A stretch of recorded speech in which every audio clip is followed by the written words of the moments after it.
So in this video, I wanted to take a quick look at a cool new product called the Kuretake Karappo set. This is an empty set of markers that you fill yourself. They arrive like this. It looks sort of like a Muji gel pen, but it actually, as you can see, empty. There's no backing on it. There's nothing to hold ink in it. And then it has a felt tip. So it is a true marker with that little wick there. And what you do is you get some sort of ink. It fills this wick piece here, and that goes inside the pen body. You cap it, and then at the end you have a marker like this one. For this I used some brown Noodler's fountain pen ink, and I'll do the process in a minute, but I want to run through the Karappo quickly.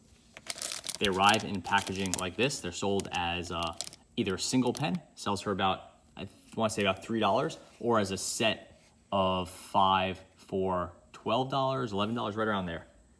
It's a Japanese product for now, and I'd imagine they're going to come to the US and other places eventually, but for now you got to find them in from a Japanese reseller or directly from Japan. This is the 0.4 millimeter felt tip. So it's on the skinny side, and it's a nice firm tip, which we'll get into in a minute. So it's actually a better marker for like outlining and highlighting or like underlining than it is for actually coloring in. The instructions are in Japanese, so they won't be super helpful for everyone, but you can start to piece them together if you look at the instructions. So basically, you fill up the wick goes in the body, you cap the body, and then you could add this little color code sticker if you want, but yeah, that's pretty much the process. It's really simple, really fun. So official price in Japan will be 800 yen, so about $8. But once you get them imported to the US, expect to spend like 10 to 12. So here's the one I filled with that brown ink. You can see it looks a little bit messy on the inside. This is like just on the inside. That's where the wick got some ink. Some ink came out of the wick, I guess, or when I was putting in, I did a little messy. Same with up here. You know, ink is a tough product to use, so it's not always perfect, but it's pretty close. And nothing has been leaking out of either side, so that's the number one concern for me, and I've had no problems on that front. Snap-on cap. Cap's okay, it's a little loose, which is concerning, but I haven't had any problems with it yet. And for this one, the whole felt tip has not saturated. I'm not sure if it will eventually, but I've been using this one for a few days and it hasn't fully saturated, even though it writes really well. So it's not a problem, but I guess it's, I would have expected the full thing to turn whatever color the ink is, but it hasn't yet. So let's do a quick writing sample and we'll jump into the how-to process. So this is the Kuretake. It's Karappo. And you can see it writes just like a brown, kind of a version of a sign pen or the Pentel, something like a Pentel Touch, or a ball pen rather. I always forget the name of this one. Here's the,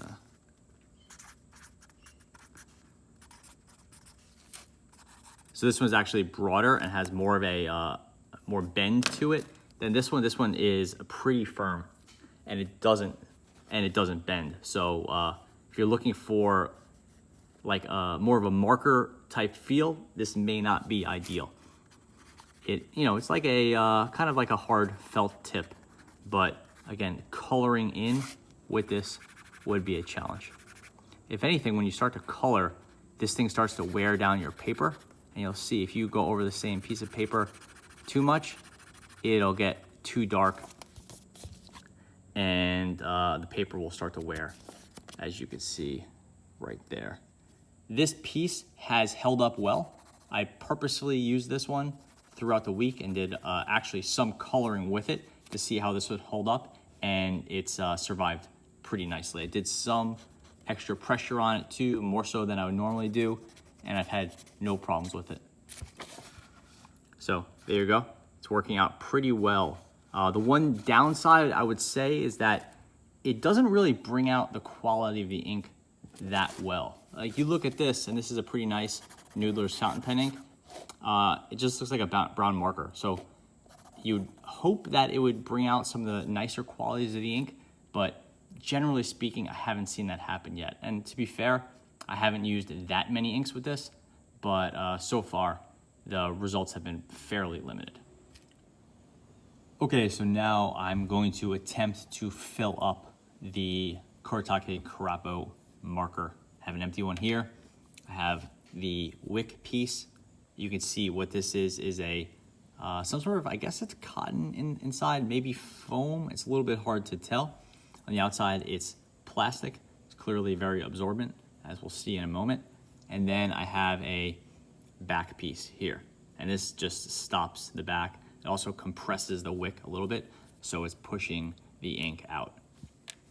I'm gonna use a standard fountain pen ink. In this case, it's some Ackerman Dutch Masters #8, which is the storm blue. Yeah, it's a nice blue. It's nothing fancy. I just had it around, so it seemed like it would be a good fit. So what we'll do is here, we'll take this off. I already gave it a good shake, and we will put the wick inside. You won't see the whole wick, but you'll see it in action. So it's filling up, and this video is happening in real time. I'm not speeding this up or anything like that. This is just how quickly it fills. And I couldn't read the instructions. Obviously, they're in Japanese, but I don't think you need to let it sit for too long. I'll let it fully saturate, and then if it runs out of ink, I can let it saturate again. But one of the downsides of not being able to read the instructions was just sort of like, how long does it have to sit? This wasn't super clear. I don't see any numerals here to make out. I mean, there's like the numbers here, but that's how many of things I received, not how long to let it sit. So number 2, yeah, it doesn't say, like, there's not a 20 or something like that to say, oh yeah, let it sit for 20 minutes. So we'll let it sit. We'll see right here at the top, it's not saturated yet, but on the outside, it's fully saturated. Over time, I'm guessing it will fill in more and more. But again, you could just revisit this ink and put it back in there if you want later on. You see it's getting a little bit darker over there. I don't know if this 2 milliliters should be more than enough to fill this in. And keep in mind that there's a plastic coating here, so I can touch this without getting ink on my hands, which is a very thoughtful feature. So anyway, once you're done, you're gonna pull it out carefully. We're doing that over the scratch paper here. We can see it's fully saturated here. Get the wet side, put it in here very carefully, because you don't want to get too much ink around the barrel. You definitely don't want it at the top. And then I'm gonna get the top piece and slam that in here. You can see, watch how much it compresses the wick.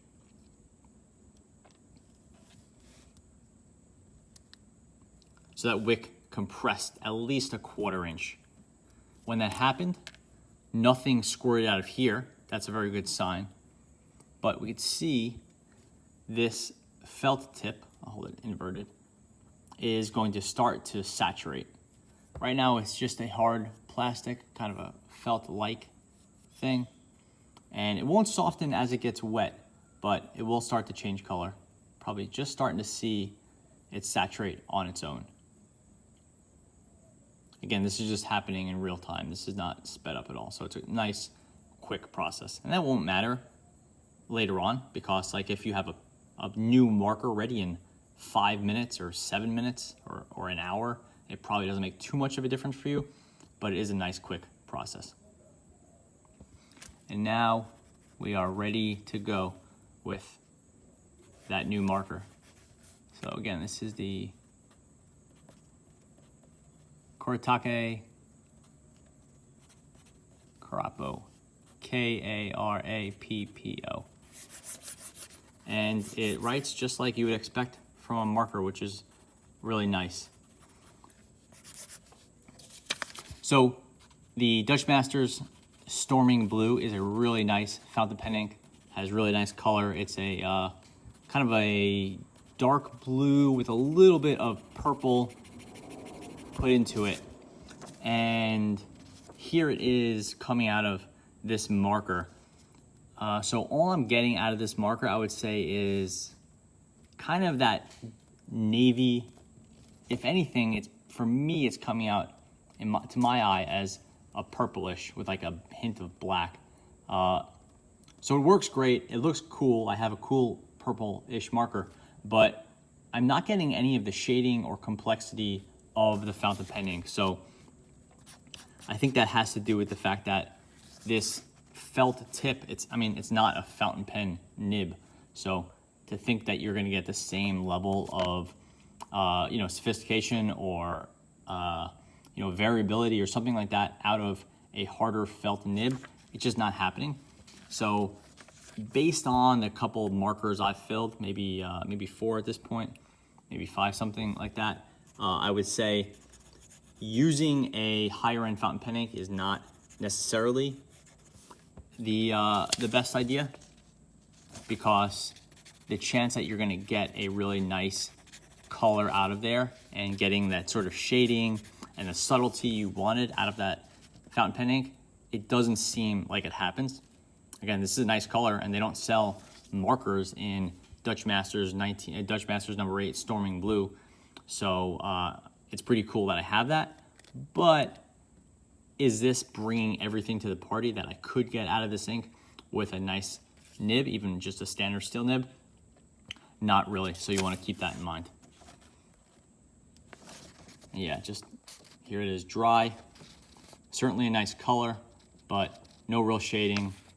This isn't really sheening, so I wouldn't show it there, but I'm not really getting too much out of it that I wouldn't get out of a similar marker filled with a purplish or navy ink. The last step here is Kuretake includes these little stickers, and all you would do with this is you could color it in.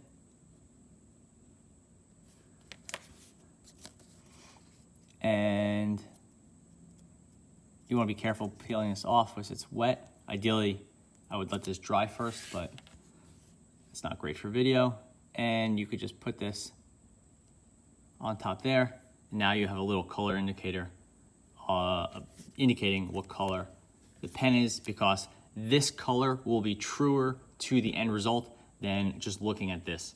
Looking at the side of the marker, it might be black, it might be purple, it might be a very dark blue. It's really hard to tell when the ink is in its liquid form, but here we can get a little bit better indicator that it is a dark blue. And it looks better on that line off to the side than it does in the middle where it's sort of oversaturated. So I guess you want to go a little bit lighter in the future, or I want to go a little bit lighter in the future.